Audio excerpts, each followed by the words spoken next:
Welcome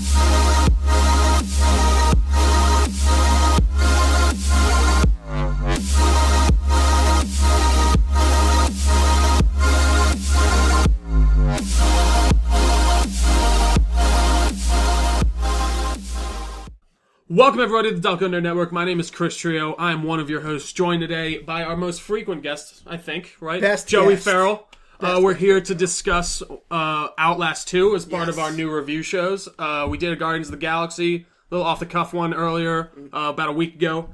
Moving on to our game review of this month. Next month, we're jumping into Wonder Woman and Injustice, I'm pretty sure, respectively, for our reviews, so those should be cool. Can't wait to get our hands on those. But, I mean, we'll just get right into it. Joey, we did the horror podcast long time ago. That was like our second one? Third one? Yeah, that was back in October. Oh, my God. So, we know what we're doing. We know what we're talking about. At least we think we do. Familiar topic for us. Familiar topic. You played Outlast 1, correct? Yes. You like that one a lot? Yes, played it many times. I think... I mean, I said it's the same thing on the horror cast, but horror games are good with friends. Me and my boys, we played through Outlast so many times. It's boring now. But I feel you. That's why they made two. That's why they made two. And I feel like that's just kind of horror things in general. You watch a horror movie over and over again, you're going to kind of lose the scares. Also comedy, too, because I rewatched a show recently, and I just remembered all the jokes. Yeah. I'm not going to say what show it was. I'm going to keep it a secret. I hear you. It's Golden Boy. Yeah. But I rewatched it, and I got all the jokes, and it wasn't funny. I totally hear you. And maybe that kind of makes the mark of a good game. I was playing, I actually went back today to just kind of refresh myself on it. Yeah. The first one I played it. It's a great game. It's scary as all hell. That atmosphere, the freaking insane asylum, Mount Massive. You're going up against some Murkoff Corporation, which rears its ugly head again a little bit in the second one. And it's good. It's scary. It takes advantage of that nighttime, the night vision camera really well. I thought that was a cool, different mechanic. And I think that they really expanded on everything a lot more in the second one. Definitely. I mean, the second one, where are we set again? Alabama? Right? I believe so, yeah. Alabama, rural Alabama. We come across this kind of, what is it? Christian, like very Christian cult. Very cult-like. Yeah, it's a very extremism version of Christianity, I guess. Yeah, like they're using Christianity misinterpreted. Yeah, definitely. More violent. You got this guy Sullivan Noth, I believe is his name. He's basically leading this whole thing, and he's a very ugly man. Yes. You see a few pictures around him from the beginning. Yes. And it's cool. You play as Blake, I think the guy's name is. You're looking for your wife, Lynn, who's been kind of captured after your plane crash. Props for remembering the names. If you asked me what the wife's name was right now, couldn't have told you. Beat it a week ago, couldn't tell you what her name was. And that's why I kind of replayed it a few different times, so I really enjoyed it.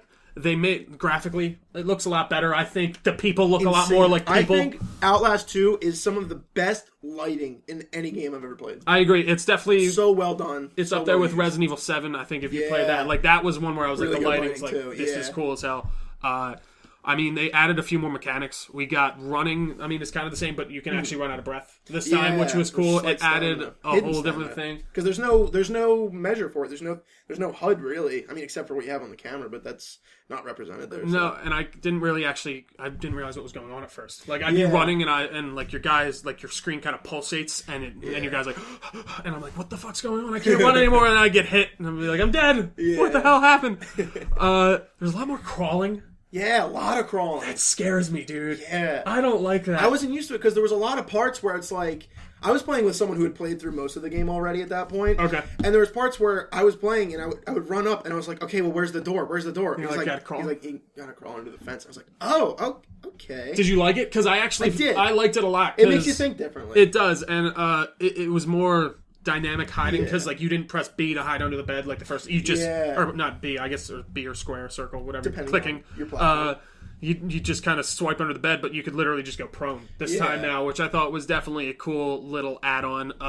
You could hear through walls. Yeah, the directional microphone, which was cool. That was cool. A la Metal Gear Solid 2. Yeah. And I will say I probably didn't use that nearly as much the second time around.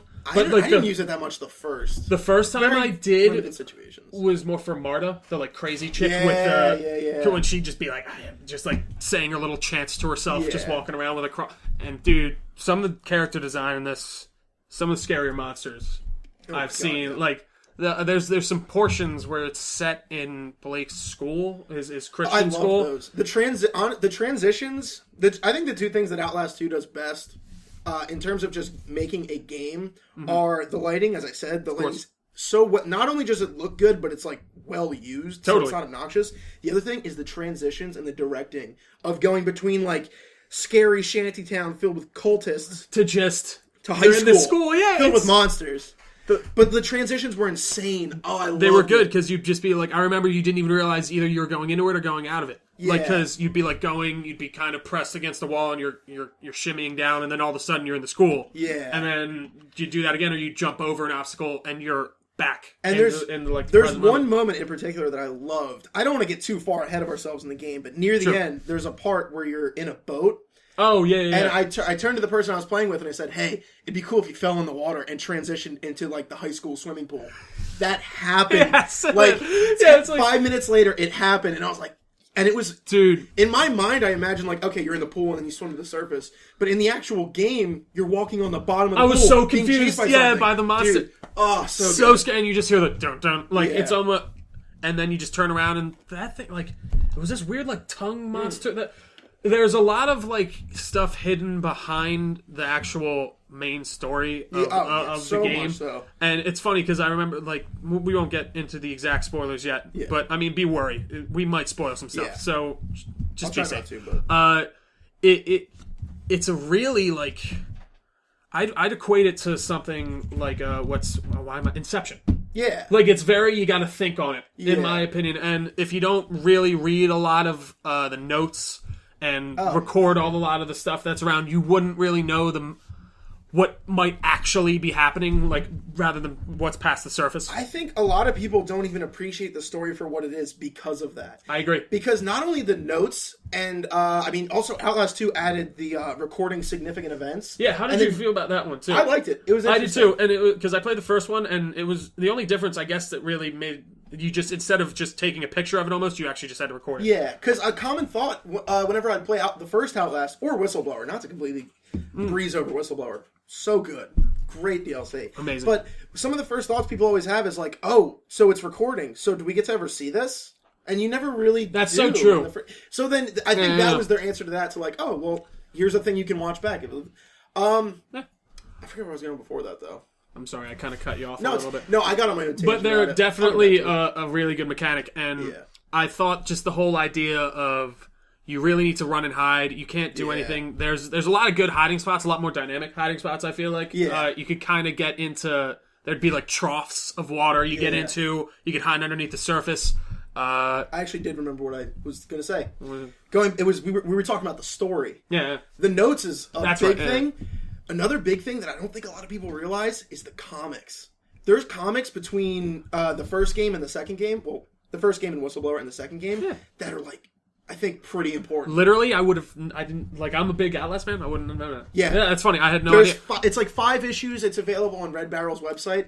They're not amazing. Do they go into more like Murkoff stuff, or like how it kind of connects from Outlast 1 to 2? Yeah, or is it has some origins for certain characters from 1, and I mean, I never got full 100% confirmation on this, but I think one of the main characters of the comics is someone who's frequently referred to in the notes of 2.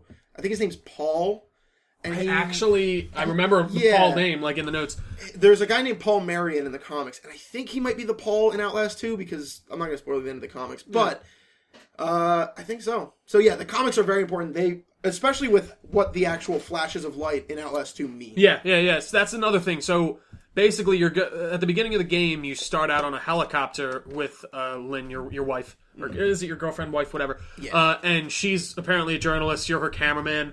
And all of a sudden, there's this just big flash of white light. Yeah. And it just basically cakes all the electricals on the helicopter. That's what that's called. And they crash, and that's how that happens. And you see these flashes throughout the game, and that they actually use them as transitions sometimes to get into the flashbacks. But they don't really explain it unless you kind of look into these. Not even kind of, unless you look into the notes. Exactly. Really. And like you said, I do think that might deter people a little bit, but at the same time, like, it's just it's cool if you want to invest more in it. Yeah, it's there, and I like it a lot. And it's, you know what? That's a good point. If you want to just if you just want a haunted house ride, which is a lot of the way I look at it is in terms of gameplay, it's a haunted house. Totally. You're walking through, scary things are happening.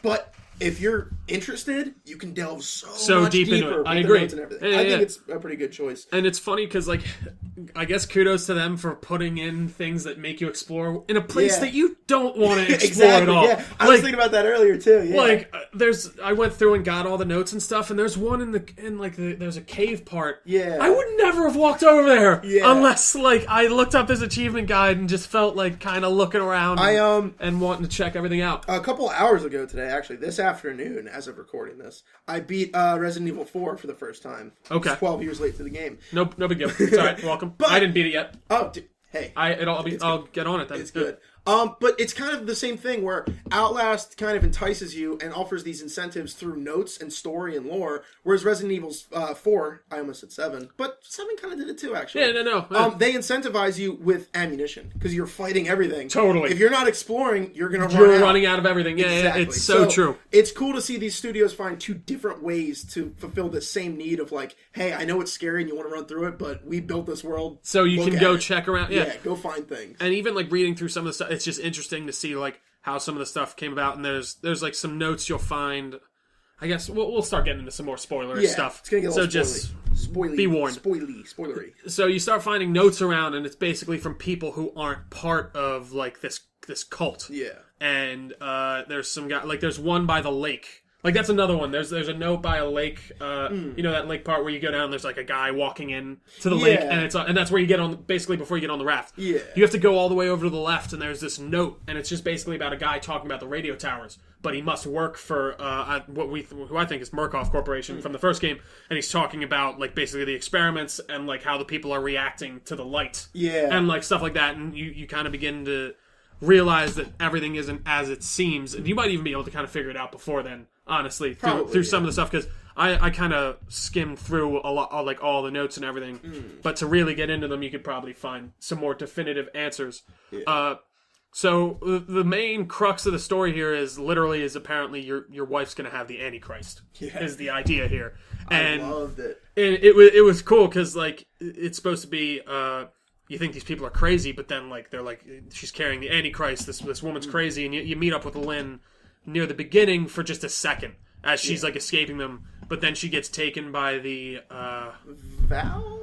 No, Val's the leader. Yeah. But it's one of her guys, the heretics. Right? The heretics. That's it. Yeah. That's it. And they're led by this guy or girl. That's I can't so tell. Androgynous, and I love it. It's so entirely androgynous. It's like if you took Tilda Swinton and made her even more androgynous, if that's possible. Val. Yeah, that is her name, right? Yeah, but like they call her him a he. Yeah. Like so it's very. I think it might just be like. No, like I just don't know. I think it's supposed exactly. Somewhat, yeah. And so she or he, Val, is leading this band of heretics who basically escaped from Noth. Yes. And doesn't believe in all this.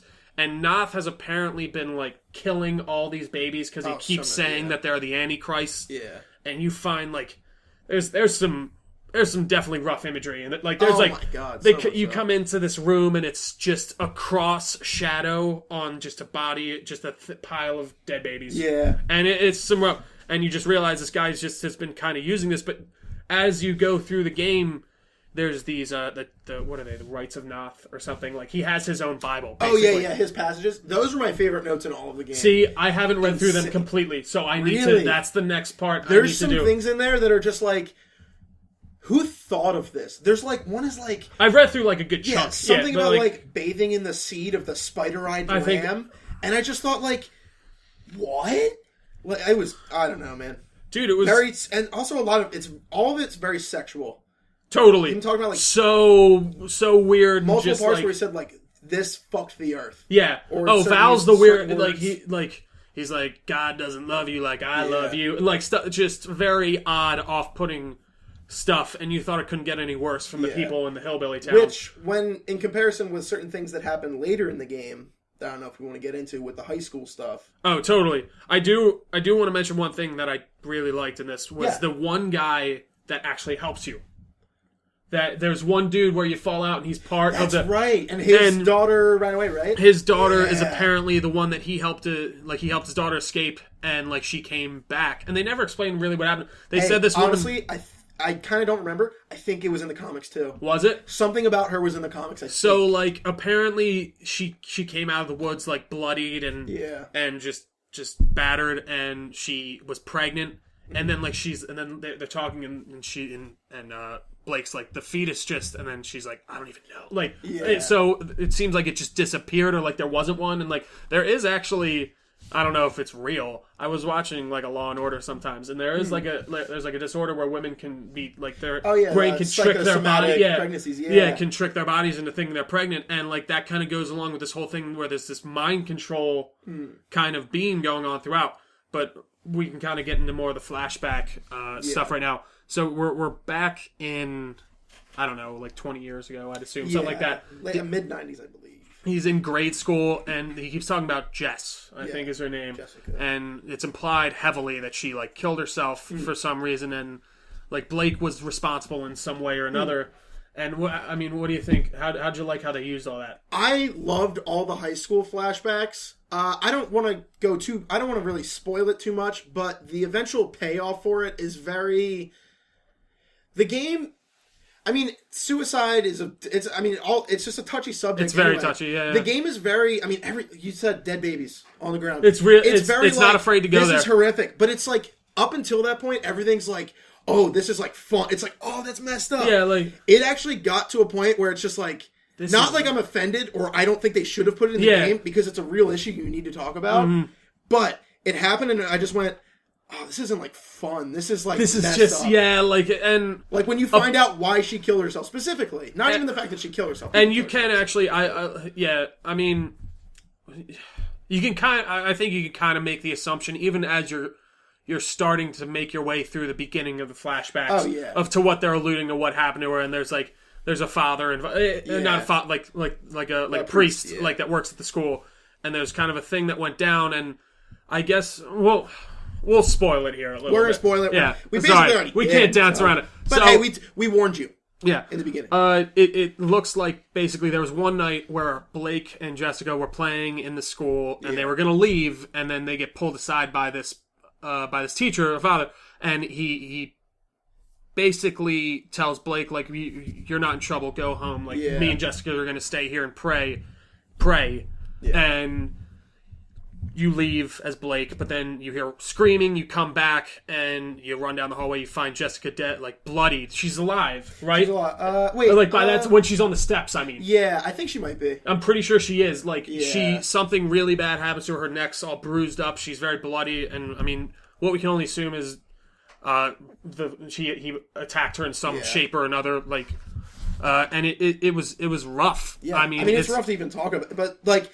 I mean, they didn't do it in a tasteless way. Not at all. They danced around it how they should. Like, they alluded to it, but you don't really, And it's, like, implied that it's, at least to me, that Blake almost didn't say anything, or he helped the priest or the teacher in some way by, like... Because I was going back through the game, and there's these little hangman notes you can find. And you can fill them in if you really look at them. And then there was one that's like not telling's just as bad as lying. Exactly. And like stuff like that. So it's a really... It's a chilling little message, to be really honest. Did you know that there's like two slight alternate endings around that scene? Yeah, depending on how quick you run back to her screams, it changes the appearance of her. Is that what it depends on? Because I was reading... I think that's what it is. Because like, doesn't she look better if you run back sooner or something? If you take longer, then there's rope marks around her neck. Okay. Yeah. So. But... Then it's dark. And I mean, even Jess, like her Lynn apparently went to school with them when they were younger. Yeah. And I guess I don't know in which way it specifically relates back to the main game. Mm-hmm. I guess Noth is that just really bad guy. He's the representation of like that ultimate evil, and like where by the end you wake up and you get Lynn back, but she has the Antichrist, or has a baby, or what they assume to be the Antichrist, and she dies. But when you actually pull out the baby, I noticed this when I was playing today, and you show it to her, she goes, "There's nothing there." Yeah, and then I did see that, and also there's no shadow. You see, there's like a split second in the cutscene where you see the shadow of his hands, and there's nothing. And there's absolutely nothing there. So.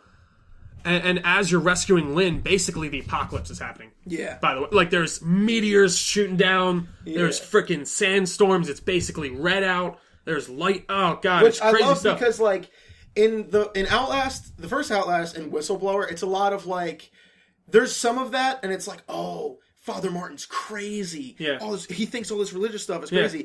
And even in the beginning of Outlast 2, it's like, oh, Papa Noth is like, what? He's nuts. He's insane. Then you get to the end, and it starts raining blood, and there's meteors and stuff, and you go, all right, maybe he's not. Yeah, wait, maybe this was... Wait, is this actually happening? Yeah, and even the first time I beat it, I was a little just like... Yeah. Like, what? No, I gotta dive into this a little bit more. Like, I gotta go back. And then as I went back and read through the stuff, and I was like, oh my god. It was very solid. And I mean, maybe I would have liked to seen maybe a little bit more puzzle-ish solving, but I know that wasn't Outlast's thing in the first place. Yeah, but it would have been nice to have a little bit more, like maybe on like how Amnesia would do it and stuff like that, but not even to that degree. Yeah, it gets weird, like story-wise, like because that's one of the things video games offer that movies movies do kind of offer that, because a lot of times you'll see movies from a single character's perspective. Totally. But it's pretty safe to interpret that like the baby was not real.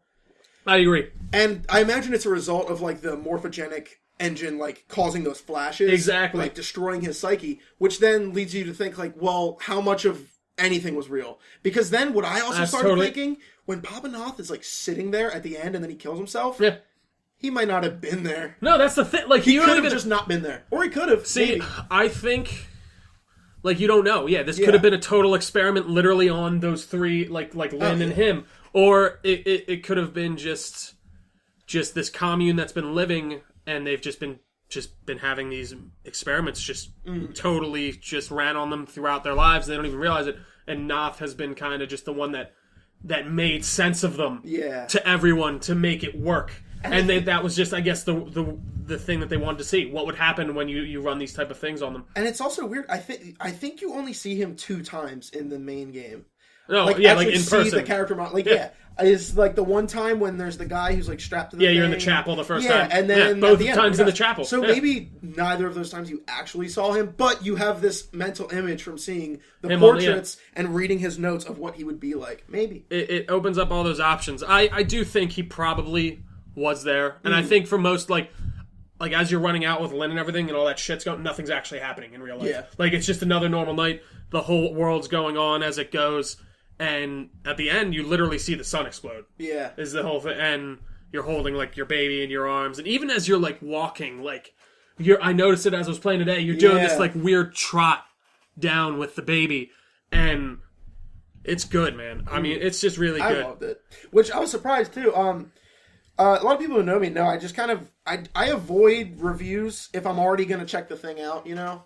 Because it'll either hype me up or just kill my hype, and I don't really need either. I just want to go in with no expectations. Totally. So I was really surprised when I beat the game and then looked at the reviews, and everyone was really not... A lot of people didn't like it. They were just saying like mixed. 7s and... Yeah, it was like 7... It wasn't anything... I didn't see awful ones, but I saw like 7s and 8s and everything. I enjoyed it a lot. Maybe it's hard to hit that magic of the first game the first time, because that first one was really visceral and just like... Unexpected. Scared the hell... Yeah, no, who even saw it coming? I remember hearing about it. It was kind of after that renaissance that I feel like Amnesia and all that really kind of kicked into gear. And, modern survival horror games. And it was good, and I think this one's a very awesome second, in my opinion. I think it expands on all the ideas and all the lore really well. The mechanics are really well. I mean...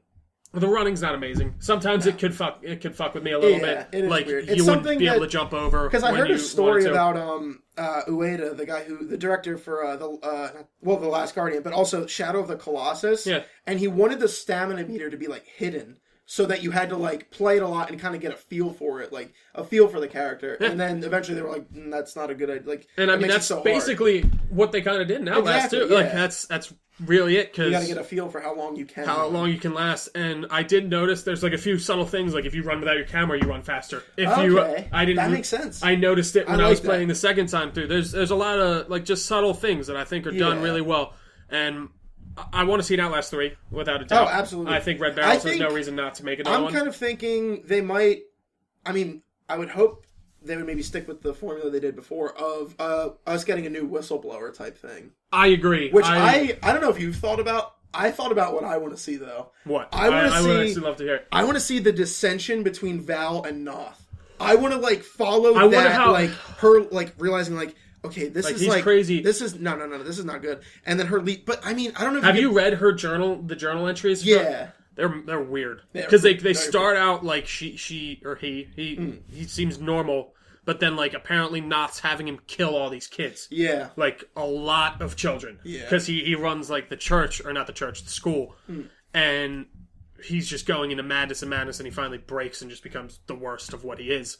And I agree that would be a really cool idea. I would kind of maybe like to see something that explores more of what Murkoff's actually doing out there, like that kind of plan, something like that. Yeah, but I don't know. I don't mind the trend of reporters and the camera. Yeah, I think that camera has to stay around. Speaking of, I kind of I wanted to say this back when we were talking about the opening, but like, how did you like the opening in comparison to the first Outlast game? Well, just playing it today again. About the same. Maybe actually, I kind of liked it a tiny bit more. Really? In a way, because it was a little bit more visceral at the beginning, and you weren't. I mean, I don't know. I guess I think about it, they're not. I kind of like the first one better, just because you start off alone and there's silence, and you roll up and it's just, what's this place? That's so true. Boom, I guess maybe the second one for me only because you get that real sense of like. You're fucked. Yeah. Like if you you're gonna die out here. Yeah, they definitely throw you in the deep because Outlast once it's a slow start. It's a let me come up here. Let's see what's up here. Well, but it was Outlast 2 is hey, what's up? Yeah, exactly.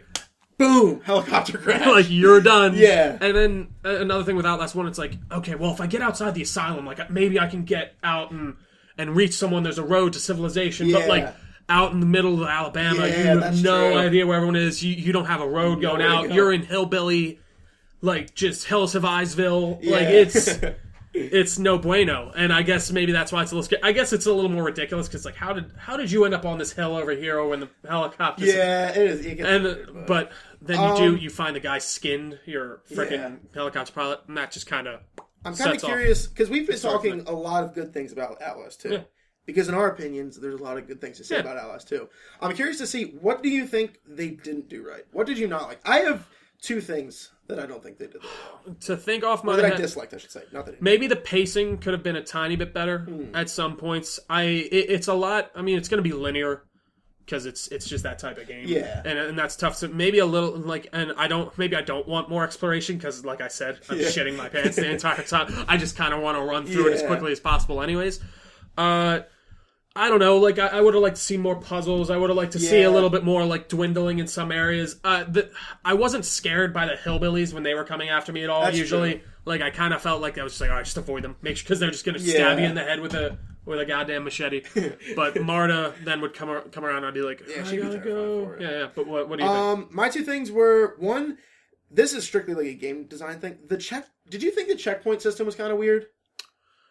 I guess I don't think so. At least I didn't notice it for me, anyways. There was a couple instances where when I was playing through it, where we'd die, and then it would just like oh, we got caught by Marta in like the caves, and she killed us. Oh, okay, all right, well let's try again. Checkpoint, respawn. Oh, she's right there. It's when the checkpoint is like when I got caught.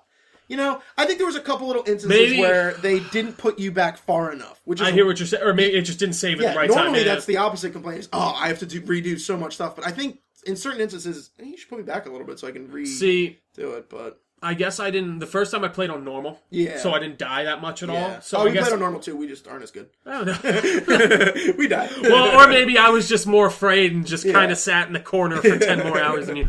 But, I don't know. I didn't run into that as much, but I feel like maybe if I had to use it a little bit more, I probably would have been a little bit more fickle with it. But what was your other one? My other thing is a story thing, and I just kind of think, like, it was definitely a creative decision, but it works and it doesn't work. Of just you, I mean, like I said before, you see Noth 2 times, and I feel like that kind of isn't that great. And I don't even think you see Val that much. I think you see Val like 3 times. Yeah. So it's a lot of like this, and the interpretations of like the main villains, which is like Val and Noth, is through notes. You know, whereas I feel like in the first one, you don't see Father Martin constantly, but like I don't know, I just felt like he was more present rather than like. in Outlast 2, you're seeing the effects of what Noth wrote. I hear what you're saying. You know? Yeah. No, I guess Martin was the bad guy, right? Because he was keeping you in there. Yeah. I'm trying to think. I kind of almost didn't hate that, only in the way of, like, you got so much from Noth over the loudspeaker and him kind of just ranting. And on the same page, it does work, because then when you see him, it's, okay, this guy that I've read about for the past, like, 2 hours is just this crazy. Yeah. And he looks every bit of crazy as you think. And even at the end, he just goes bonkers, and he's like, I killed them. I killed them all. I killed all my children. What's better faith than that? God still hasn't responded. What do I do? And you're just like, God, this guy.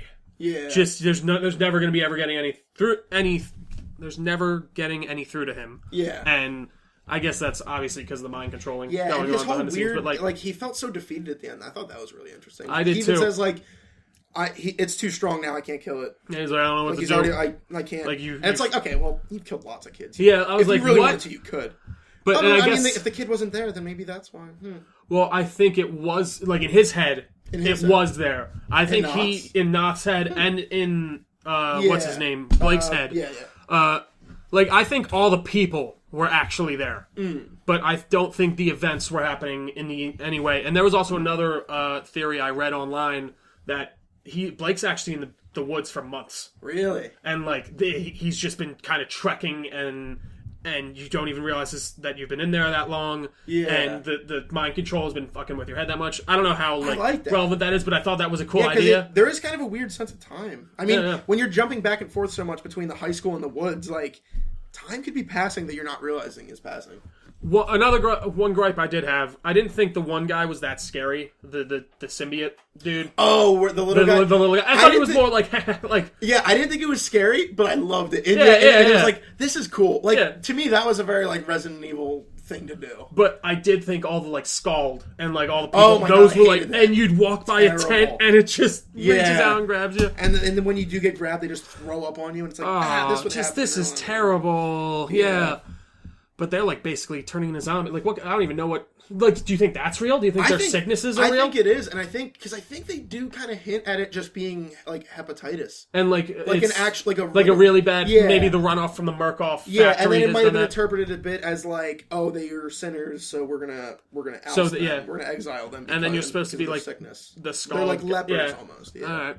All right. Interesting. I had a couple notes on my phone that I want to take a peek at. A couple little things that I thought about. I took notes during my first playthrough of the game, which I don't usually do, ever. Mm-hmm. That was interesting. I like it. The one thing I Switching things up. There's a part in the high school where you're on the roof, and there's snow everywhere, and you see footsteps.